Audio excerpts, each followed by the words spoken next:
Në qytetin e Ersekës u zhvillua një marshim ndërgjegjësues në kuadër të nismës Dita pa makina, nxënës të shkollës 9 vjeçare Papa Kristo Negovani dhe gjimnazit Petronini Luarasi në bashkëpunim me Bashkinë Kolonj morën pjesë në aktivitetin që synonte mbrojtjen e mjedisit dhe promovimin e një jetese të shëndetshme.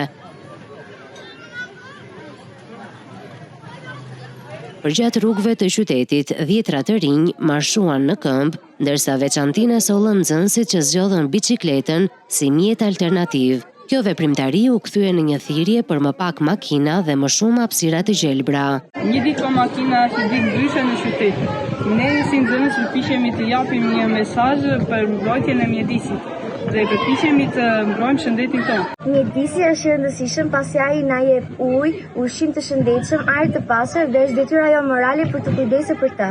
Edhe mësuesit mbështetën këtë nismë duke theksuar se aktivitete të tilla forcojnë kulturën qytetare dhe edukimin mjedisor tek brezat e rinj. Dita pa makina u shndërua kështu në një shembull konkret se si transporti i shëndetshëm dhe i pastër mund të bëhet pjesë e përditshmërisë.